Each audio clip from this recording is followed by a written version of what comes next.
nag-order yung kapatid ko ng... Wala kaming handa ngayong Mother's Day. Guys, tutok na. Tapos yung pancit ni Daddy, masarap siya. Rin siya ng manok. Ring ng blood pressure ko. Okay guys, so nag-order yung kapatid ko ng mga ititinda sa store. So, ito. Worth 3K daw lahat to. So, anong marshmallow ata to or candy na iba't ibang flavor. Tapos, ito. Ano bang tawag nito? Parang sweet and sour ata to. Tapos, popping candy. So, ito ata yung parang pumuputok-putok sa ano. Yan. So, dalawang ganyan na flavor. Tapos, si mama kasi yung nag-unbox niya. Meron pa dito, 6 pesos. Long mallows. Ito, 2 piso to. Yes. So, ayan. Yung kapatid ko na namuhunan dito. Ayan. Tapos, kapag nabenta namin lahat, o-order ulit siya. Pero, COD na kasi kami na ang mag-ano. Parang, binigyan lang kami ng pangpuhunan. Tapos, dito namin ilalagay yung mga orders nilang maliit. Feeling ko ito yung mas mabenta. Yan. Tapos, ito din guys, yung sabitan. Doon sa may tindahan. So, magtutour tayo doon kapag naayos na nila.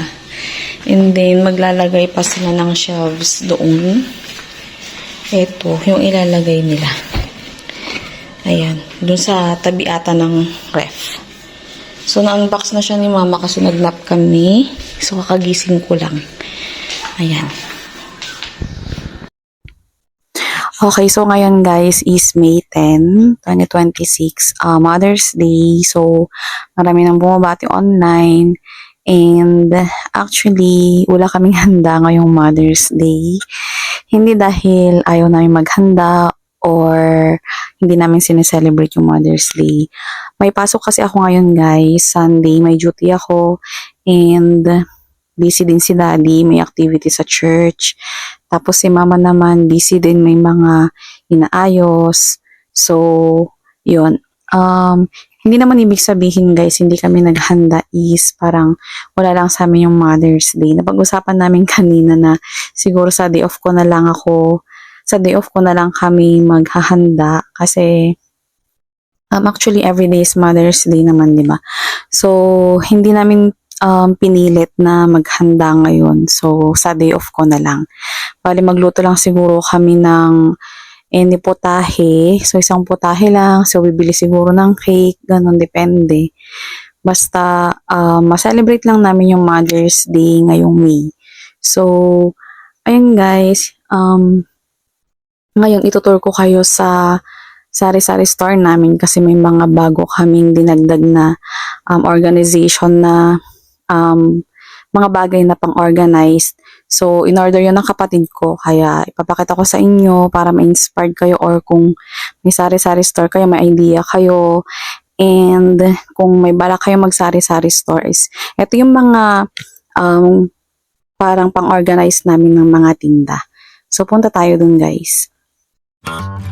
Okay guys, so mag-start na tayo sa ating sari-sari store tour. So etong tindahan namin guys is nakahiwalay sa bahay.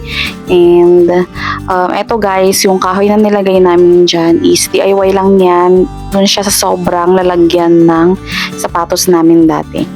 Tapos guys, ayan yung pinakita ko dun sa first clip, yung parang tray siya na binili ng kapatid ko. So 4 na pieces. So pinagtabi namin dyan para mas magandang tingnan and hindi na kailangan magsabit-sabit.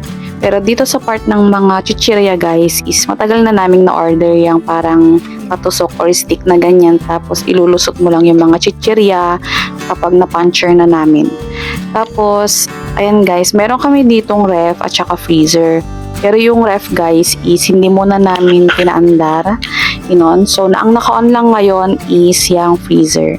So guys, pasensya na kayo kung medyo magulo pa dito sa aming sari-sari store kasi minsan sobrang busy talaga dyan and ang dami ding hindi pa mailagay ng mga product na ibebenta namin. So, proceed naman tayo sa front. So, yan guys, ang itsura ng front na tindahan namin. So, yan yung buong lupa guys ng bahay namin. And then, ayan, nakagitna yung aming sari-sari store. So, kapag magpo-forward ka guys, makikita mo yung napakadaming tinda. So, meron ding Gcash dyan si Daddy. Tapos yan, si Mama nagsulat siya ng mga halo-halo, tosino. Kasi guys, hindi pa ako nakapag-print. So, ayan guys ang aming store. Etong suot kong damit guys, is sando ni Daddy to. So, syempre malaki na yung tiyan ko guys. Kaya, yung mga damit na ni Daddy, yung suot ko ngayon. Tapos, etong short ko is medyo maluwag yung garter niya. Kaya, eto naman yung sinuot ko ngayon. So, ayun guys. Malaki na yung tiyan natin. Nasa week 18 na ako ngayon.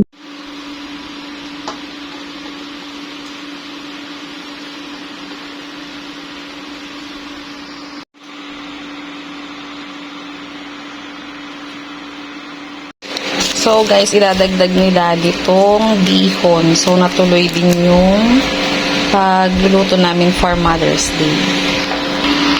Ayan, okay na yung pansit. Ilalagay na lang ni Daddy yung bihon.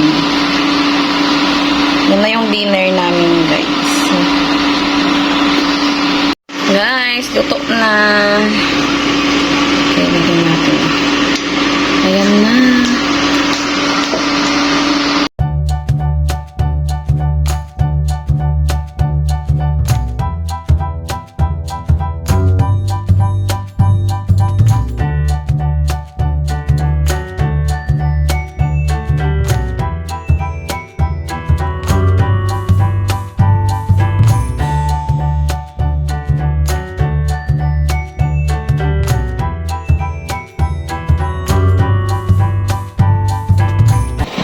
Guys, kumakain na kami. Tapos, kumuha lang ako ng rice kasi kimchi. Uulamin ko yan. Kasi mabibitin ako dyan sa pansit lang. Ayan. So, sila pansit lang. Hindi na sila nagkanin.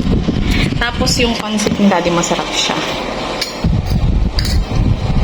Kain!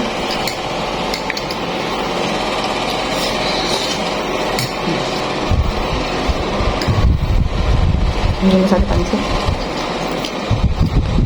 Dapat yung filter de kaftan. Hindi ko na. No.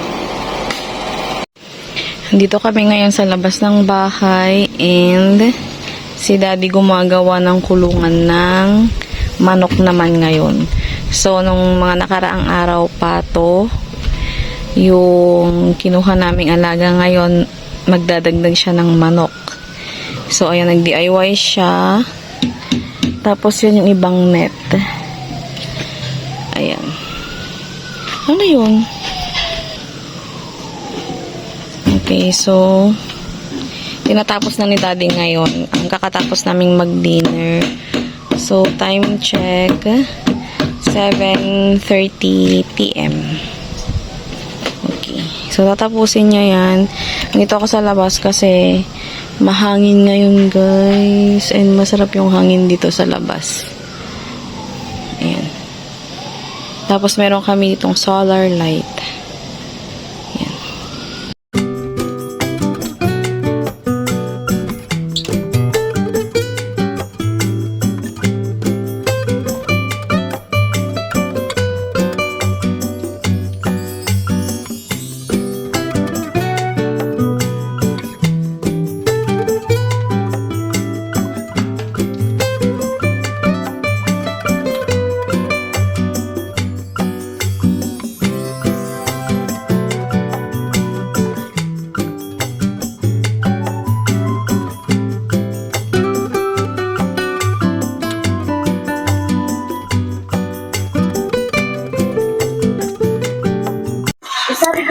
So guys, nag-ayos lang ako dito sa room. Tinanggal ko lahat ng kalat ng mga damit, kung ano-anong pang mga toys dyan. So niligpit ko. Tapos ang tinira ko lang is yung mga maliliit na stuffed toy niya kasi yun yung nilalaro niya before matulog, tsaka katabi niyang matulog. So, ayun guys, sobrang init ngayong araw. Kaya kanina, hindi ko na rin napigilang buksan yung aircon kasi kanina naglilinis ako, binuksan ko lang yung mga bintana pero hindi talaga kaya guys. Sabi ko, sobrang init and nakakapanghina yung init niya kaya talagang aircon talaga ang katapat. So, ngayon guys, brown out! Nag-brown out pa. Ano ba yan? Wait lang guys, antayin natin magkaroon ng kuryente. Ganito dito guys. Ayan, meron na. What the power just doing? Pero nakakaano yun guys, Mommy, why the power turn on? I don't know also. Nakakaano yun ng bill ng kuryente guys, nakakataas pag ganun. Kaya, nainis kami pag ganyan, yung papatay nas bigla rin sisindihan. So, ayun guys, story time ulit ako mamaya kasi mag-aayos ako ng mga documents or mga result ng lab ko. Ayusin ko na pati yung mga monitoring ng blood pressure ko, ng BP ko kasi papakita ko kay doktora bukas.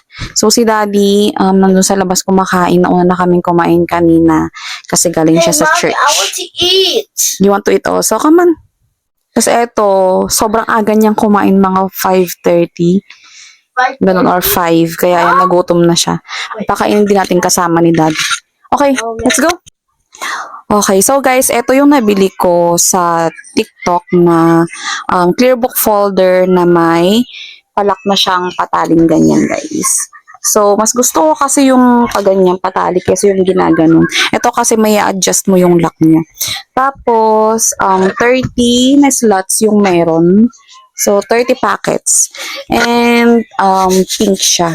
Medyo na nga siya, na-damage na siya dito guys. Kasi, yung pinaglagyan ko. So, mag-aayos ako ng documents. Lahat ng pregnancy documents ko is dito ko ilalagay. So, pink yung in-order ko. Manifesting na girl. Pero actually, any gender naman, okay lang sa akin, as in. So, guys, dito ko muna i-end yung vlog. Mag-aayos ako ng mga papers sa papakita ko sa OB ko, and then matutulog ng maaga para bukas is medyo okay yung pakiramdam ko before yung check-up ko. So, ayun guys, thank you for watching and see you guys on my next one. Bye!